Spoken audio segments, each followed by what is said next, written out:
I'm Jamie O'Kane, CPA, Small Business Advanced Tax Planning and Compliance Extraordinaire, and this is the Abundant Beans Podcast, the podcast that takes my love for learning what makes people tick while digging into the good, bad, and ugly of small business ownership. We strive to give you the insight that only those in the trenches of being and working with entrepreneurs can provide. Today we'd like to welcome to the podcast Clint CJ Latham. Yes. Who should I call you, CJ? It doesn't matter. That's a really complicated question. It doesn't really matter. We're not even going to go there. Yeah. All right. It doesn't matter though. All right. With two senior Yorkies, Clint understands the need to have a trusted veterinarian to care for his family members. That's why in 2017, he was ecstatic about joining the veterinarian IT support team at IT Guru. Clint's goal is to help uncover the mystery of information technology for DVMs or veterinarians across the country so that they can focus on what is most important, quality care for our four-legged family members. Clint started his career in software development, which then led him into cloud infrastructure for major financial institutions. Clint saw how this same cloud technology can not only simplify, but also provide great security and stability for veterinarian practices everywhere. You guys are all over the country right now. Yeah. You were just in Pittsburgh. That's awesome. When Clint's not working with clinics, he enjoys riding racing bicycles, like mountain bikes. Mountain bikes, road bikes, yeah. All the things. I'm putting my hat in for the Leadville 100 in December. Yeah. Our podcast producer Steven does that stuff. Oh, nice. You got. Oh, but running. Yeah, that's way more awesome than riding a bike. I mean, that's intense. And traveling with his wife, Erin. Fun fact, Clint and I actually went to the same high school. Yes, yeah. Demons represent. That's right. Yeah. Go Demons. Yeah. Golden Demons. I know. I still actually have a pair of sweatpants that say Demons on the butt. And every time I wear them, my kids are like, Demons. You don't even know. I was like, you don't even know. I like to walk around with the word demon on my butt. Yeah. First question's always the same. Yeah. What was your first job? Washing dishes at the Wonderview Cafe. Where's the Wonderview? Is that up in Cold Creek? Yeah, so it's like you take 72 all the way up, and just before it like crests kind of over the mountain, then you head down to Highway 119. It's like right there on the left. Yeah. I think I've been there. Yeah, little Mexican place. Yeah, I think I went there for prom one year. You did? Yeah. Oh. I don't know. Yeah. So how did you get started in IT? That's an interesting question. So I was working for a sports supplement company, which was really awesome because I love nutrition and sports science and that whole deal. And so I was like the promotions manager for a sports supplement company. But I was, as a term that we use, is like you don't computer well. I computered really well. So I was like running my own reports in SQL Server, and then we had an in-house developer that was also doing some other stuff. And so I kind of became his like test bed. So he'd always be like, hey, can you test this? And like in my downtime, I was like creating little VB scripts and stuff. And so from there, I just thought, maybe I should, I was working and I was like halfway in between finishing my bachelor's degree. And at the time I was just going for like a general business degree. And I was like, maybe I should look at technology. And so I ended up changing my major to information technology. And then once I graduated, I started looking for jobs, and then I found a job in Boulder as a developer, and kind of spawned from there. That's awesome. So why the current focus on veterinarians? To be honest, I fell into it because Joe, who is the principal of the company, he made the switch, I think 5 or 7 years ago to focus on a vertical. And he, I think he just kind of like, his thing was like, brews and dogs and brews or something, because we had a bunch of dry dock and a couple other organizations that were in the brewing side, and then he had just picked up a veterinarian, and so he was like, maybe we should really think about focusing on this. And then of course marketing 101 is find a customer, know that customer, niche, and go for it. And so he kind of went for it, and I think it's probably been the best decision that the company's made, because it's been really great for us. It's led to amazing growth, and it allows us to also be good at one subsect of technology. I mean, it all kind of blends over, like, but it just allows you to really know somebody and know how to support them and fix their problems. I like that. So I have some technical questions for Yeah. you. So what are some of the essential pieces of hardware technology for most veterinarian practices? Ooh, I guess it kind of depends. For most bigger clinics, let's say are like 3+ doctors, 4 or 5 exam rooms, they're probably going to have like an in-house server. It's probably sitting on a litter box somewhere in the back closet, ironically. I was like, I can imagine that. In most cases, then they have their, like here's Comcast, but like if you're on the East Coast, Verizon or whoever, they probably just have their modem and kind of like their generic firewall that comes with it. So it's kind of the general infrastructure, and then there's just a bunch of endpoints. So really it all really depends on your workflow and what's your business model and how do you support your customer. Are you a clinic that turns and burns? So are you just, are you trying to get as many customers in and out as possible? Or are you that clinic that it's a little bit more hands-on, a little bit more red carpet approach? So your exam times are longer. Are you like closer to 30-minute exam times?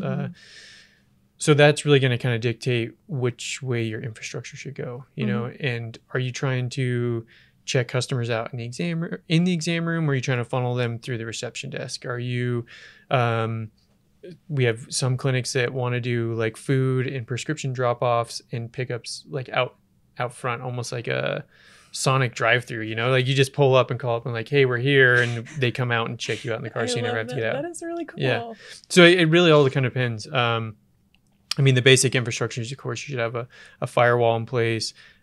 Now Windows 7 is ending this year, so of course you should have Windows 10 machines in place, and then basic server infrastructure. But like we mentioned, I was just in Pittsburgh with that clinic. It's brand new; they're entirely cloud-based. So we structured their network to be not so dependent on the local infrastructure and a lot more modular. So it really kind of depends on the business model.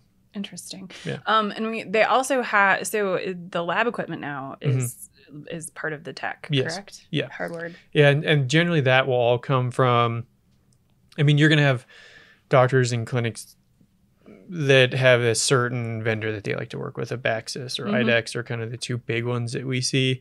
We always say like, hey, if you're a new clinic and you're going to use Cornerstone as your practice management system, then you should probably stay under the IDEX umbrella. It just makes things easier. So why not use the IDEX in-house labs, because the communication is just way better.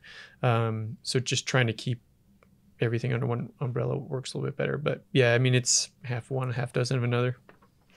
What are some of the essential pieces of software for most veterinarian practices? Yeah, that's really just going to be mostly their practice management system.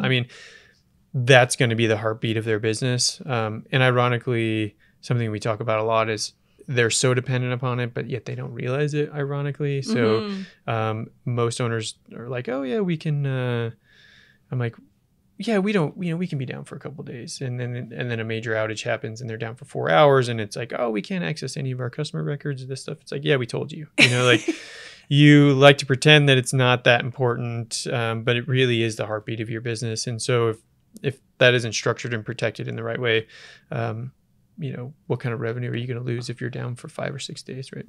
That's interesting. How do you, actually I had that question later, but you brought it up. So, how do you mitigate that, especially people that are cloud-based? How do you? Yeah. So it depends. Like with, well, I'll start with the local infrastructure. So if you still have a server on site, we use a physical appliance that basically, just mirrors the server. So to give an example, we have a clinic down south in Pueblo, Colorado, or I should say West Pueblo, and they were expanding, and they went to move the server, and it was a server that was gifted them, right? So this is also another thing we see a lot. People just are gifted servers. Don't make faces at my server. And so so they just moved it, and of course we went to power back on, and it wouldn't come on. Well, it's like a Thursday night or something, and they've got patients coming at 7. What do we do? Because it's after hours, we tried for a while to see if we could somehow recover the hardware. It wasn't going to happen. So we have this little appliance that we set at what time it makes full. It's like a virtualized backup, so it mirrors the entire server. So we said, okay, not a problem. We turned on our little backup and it ran as the server. So the next morning they ran on our backup appliance, their backup appliance, I should say, for that entire day, while we then got what we call our lifeboat. So we have like a spare server that we keep on hand. Lifeboat. Yeah. So they ran business as normal, even though their server was in the tanks. A little bit slower than normal, but it still ran everything kind of status quo. And then once business closed at 5 o'clock, we came in, brought in our spare server, copied the data back over to that server in a few hours, and then they were running on our server until we could source like a proper piece of equipment and then do it right. So they actually ran on our hardware for like 6 months. Again, because 99% of problems in IT come from change. So the more changes you're making, the more problems you're going to have. So again, we didn't want to just slam another server in there. It was like, hey, okay, you're on our lifeboat. Let's find the right piece of hardware. Let's get it in and let's do a staged approach so that you can keep working without having to just, everything being a nightmare and not miss any business. Starting over. Yeah. So there are so many applications and solutions available. How do you help practice owners choose their solutions and integrate their workflow? I just know that there's just just in our industry, I'm bombarded by solutions. Like there's maybe 10 to 12 like super viable options for like client management. Yeah. Right. So how do you help people choose what to use and integrate their workflows? I don't know if it's unfortunate or fortunate for us. In most cases, those solutions most of them are already in place. Oh, wow. So like when, or they have an idea of what they want to do. It's only in like the new clinic build out that then we help them determine again what practice management system they're going to use. Again, because that's the biggest one. And luckily, I think I saw a number at the Veterinary Innovation Summit earlier this year that the vet industry as a whole right now is only like a $3 billion industry or something like that. Oh, wow. But Mars, so for people who don't know, Mars, the candy bar company, they own a lot of clinics both Europe. Yeah, Europe and in America. I can't remember it's one of the big players like Banfield or something like that. It may not be Banfield, but or VCA. It's one of the two really big ones. They actually own them. I didn't know that. Yeah. And they are Mars. So the president of the veterinary division at Mars spoke, and she said that she anticipates the veterinary division to reach $22 billion in the next 10 years. So it's like a really young industry. So what does that mean? Well, it just means that there aren't a lot of solutions. There are few, and so it actually makes it easier for us because we know, yes, this one's good, this one's not, stay away from this one. This one's a better fit for you, this one's not a good fit for you. But if there's like 3 options instead of like, and we've never for most and to be completely honest, most of the major software solutions for vet practices are going to fill 80% of your need, and then you're just gonna have to deal with the other 20%. Like you're just gonna have to figure out, yes, it's just we don't like it, but that's the way it is. We have yet to have a clinic say, I take that back. We have one clinic that is in North Carolina that actually they decided to make the move from one practice management system to another because they thought it was gonna be better for them. So of all the clinics we manage all across the country, we've had one that has decided, we're going to make the change. Otherwise, they just deal with it. They stick with what they have and fill in with whatever they need. Yeah. It's really interesting. So we kind of talked about how you help owners mitigate or avoid technology disasters, but most business owners aren't tech people. So how do you help your veterinarians understand what needs to happen with their tech, and then how do you help them, come up with a plan for potential disaster? Yeah, I feel a little bit lucky in this sense because I essentially played a role at a software company where I was like, I guess for lack of a better term, like a product manager.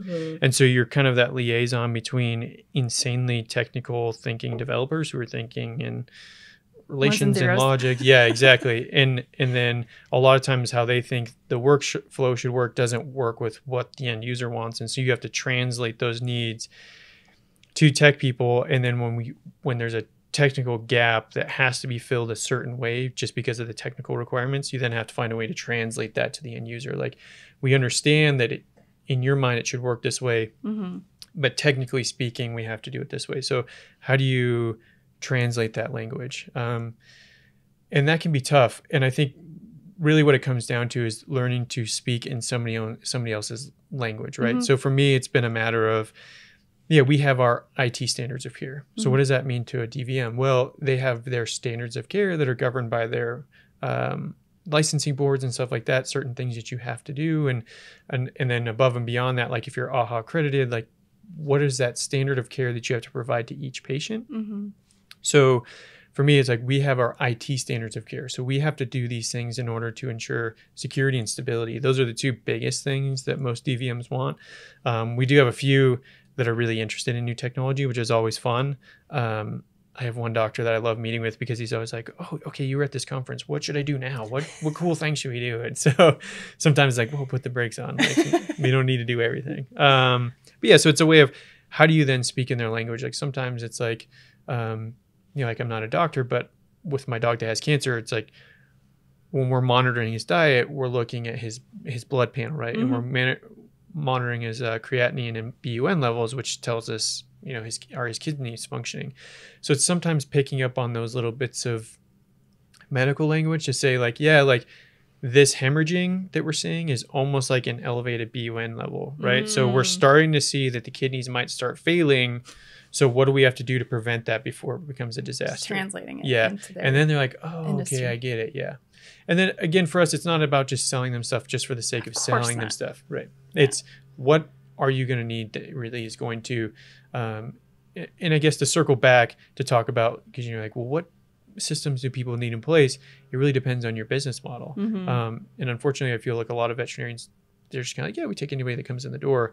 So if we can get them to really think about who you're supporting, start analyzing your customer base, and then how does that technology touch them and what pieces do we use? Mm-hmm. And then finding ways to talk about it in their language to make them understand why it's going to help them in that greater flow of things. So what do you see on the horizon for veterinarian tech? So we're looking at telehealth coming in. How is that going to play in? Interesting. When I was at AVMA in DC just a couple months ago, I met a guy I had an amazing conversation with a guy who was actually meeting with the chief veterinary officer of the United States government. I had no idea we had a chief veterinary officer. Did not know that either. Yeah. But what was interesting is the conversation with him. Telehealth is huge. And I had always thought about it just from the end customer standpoint. So the majority, the Merck study showed us that I think it's like 52% of current pet population owners are what we call like the millennial or generation. And we can understand a lot about their buying patterns and the things that they want and how they really want everything seamlessly integrated. They want to be able to book appointments online. They want to be able to refill prescriptions online. They want you to control your digital footprint. Like you got to have a decent website. It can't be something that was, built in Notepad, right? And not updated in the last. I was on somebody's website the other day and I was like, this has not been updated for a long time. Yeah, exactly. Well, and then that's the thing, because the younger generation now, I mean, my nephew who's 5 or 6 now, I mean, he knows he probably knows better than I do how to work an iPad, right? I mean, they live and breathe with this stuff. And so I was always thinking from the standpoint of that customer, what are they going to want? Okay, they are going to be able to want to do a FaceTime video and say, hey, what's going on here? But that's not really the bigger problem. What I learned is that the bigger problem is that there are countries like Poland and France and Australia that are already doing telehealth. And what's going to happen is that because the internet is a global game, it is going to open up the door to DVMs in these other countries saying, hey, we can provide you an online consultation to tell you what's going on with your animal and help you determine what's going to be the best course of action. And we'll do it for $30 and we can do it right now. Well, that's going to start taking money away from the local DVM and the brick and mortar store. And more importantly, what's going to happen is we are going to start to have people that aren't governed by any sort of licensing board, in countries, like down in the Caribbean or these other places where they can set up these websites and start charging customers, and they may not even be a DVM. I will give an example that there is a guy, I'll leave him nameless, but there's a guy in California that is offering essentially medical cannabis advice for help treating your pet with certain diseases. And the guy is essentially just, for lack of a better term, a legal drug dealer in California. Like, he's not a DVM. And so we're already starting to see it in some regard. I mean, he has set up a web page where you can go on and get these consultations and understand what, how to use cannabis with your pet. And it's like, the guy ain't a DVM. Yeah, he doesn't know he's talking. Yeah. He's and so, and here's somebody who's in California who's already doing that. And so the fact that we might start seeing it pop up in places like Pakistan and India and, other countries where it's going to be harder to control, especially coming into the US, that's kind of the bigger problem, is that it's going to have a bigger impact on our brick and mortar stores than we realize. And people are going to be getting really bad service. Wow. Yeah. So what's the stopgap for that? What needs to happen with I think the stopgap is most DVMs don't realize that to some degree they're already doing telehealth, right?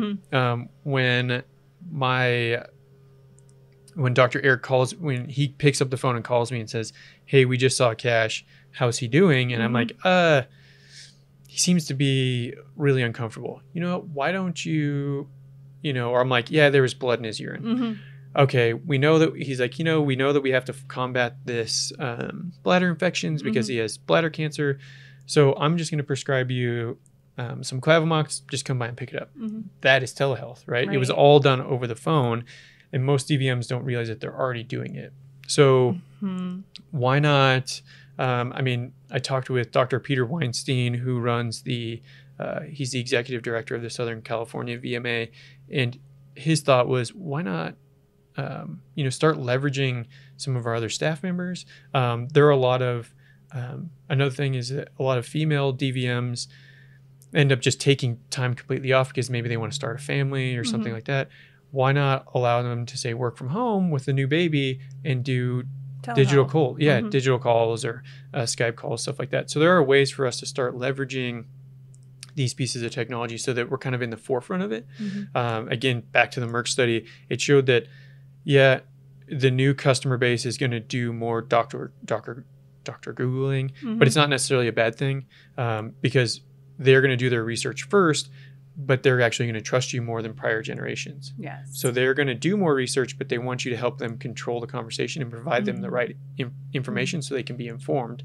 So I think this is just another way to drive that conversation, is to let's be in the forefront of it and start finding ways to slowly get better at providing remote telehealth services. I actually just got all the guidelines from CVMA the other day for at least the Colorado guidelines and what it means. And the door is pretty wide open. So there are some legal stuff that you do have to think about, but it's not as scary as most doctors think about. So I think most people just kind of need to realize you're already doing it. So how can you get better at it? And then how can you start to not only get better at it, but maybe start generating extra revenue from it? Yeah, leveraging it. Yeah. Maybe send, having your text do the phone calls, and then, whatever actually needs to come to the doc comes to the doc. Or that's really interesting. Because it's huge. Yeah. And I like what you said about, the current the next generations are going to do their homework, and that's just like podcast content. Like, we're all looking for more content and trying to understand things, and then we go to whoever we think is the expert for the rest of our learning, right? Yeah.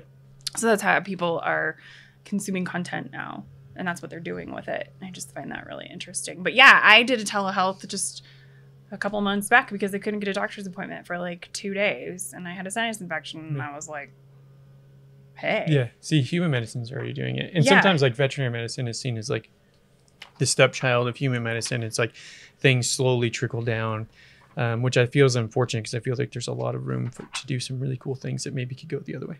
Oh, yeah. I like that. So you're developing a podcast right now. Yes. Tell us about that.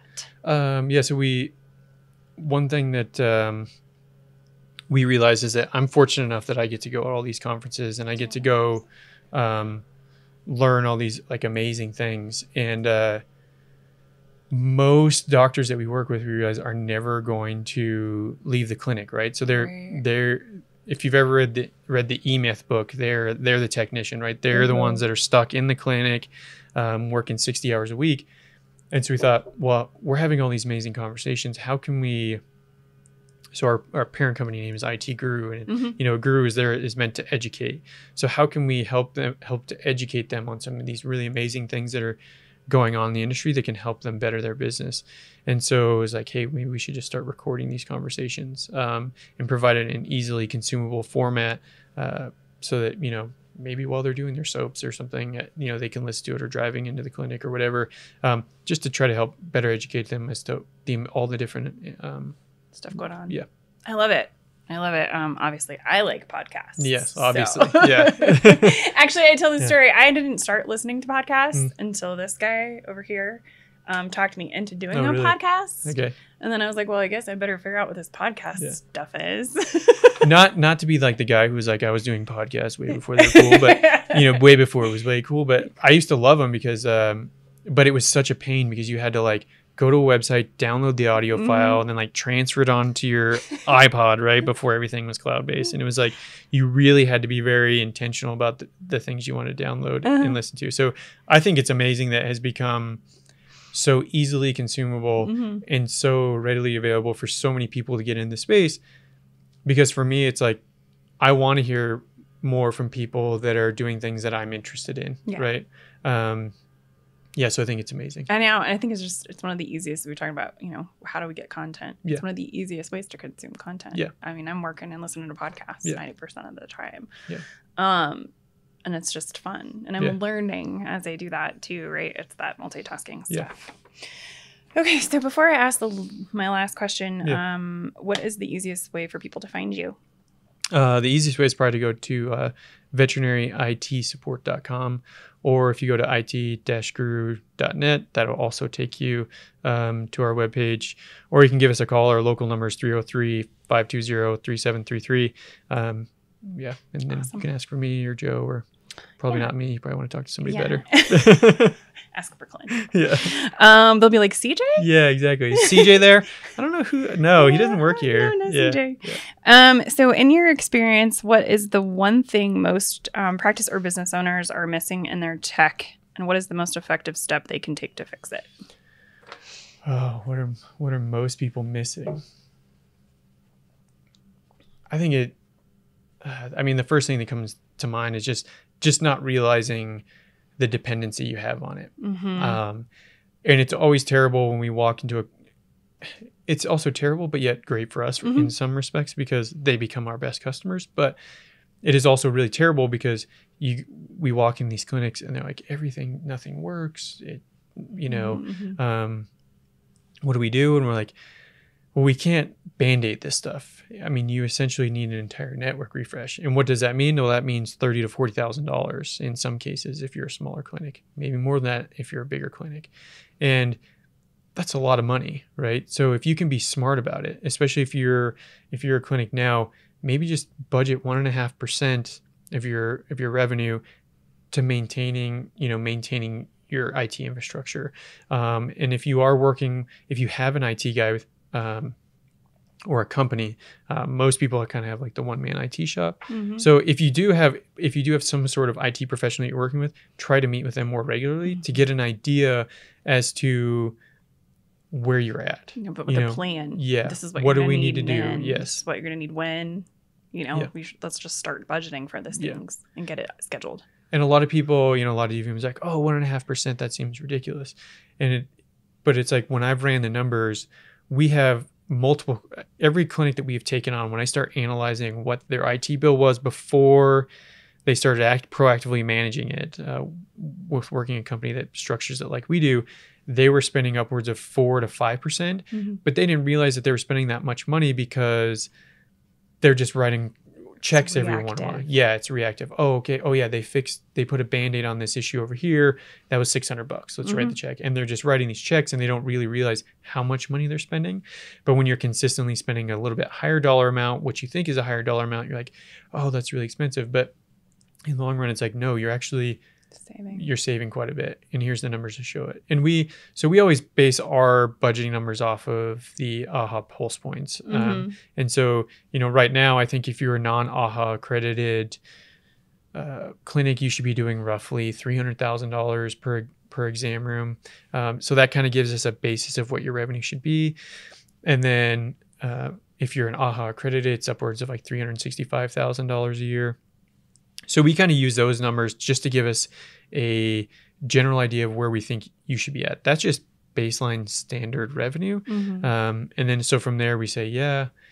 And when we look back, when we've kind of taken those budget numbers and then reanalyzed our previous customers, we always come in at like 1.5%. If you're really trying to grow and you're really trying to push your technology and kind of change everything, then you should probably think about 3%. And then that will give you plenty of budget to really do some really amazing things.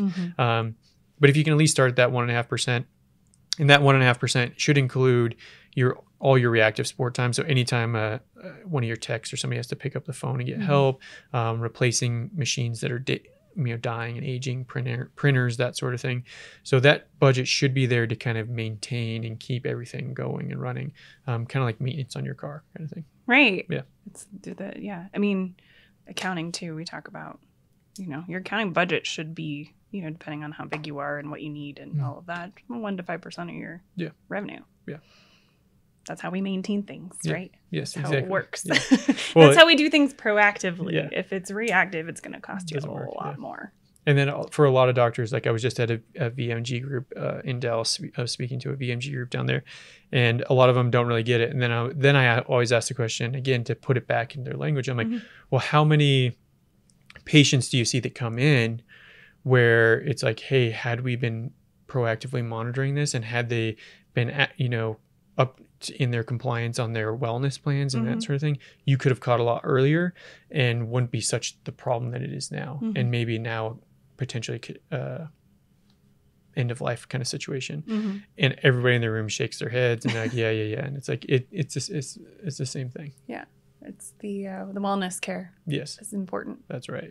For our patients and for our accounting and for our... Yes. For your business as a whole. Yeah. For our technology. Yeah. Awesome. Well, thank you so much for coming. No, well, thank you for having me. It was great. Appreciate it. Yeah. Thank you so much for listening or watching.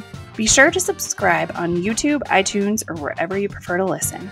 If you learned something and found some useful information to apply to your business today, please consider giving us a thumbs up and a review. Until next week, be abundant.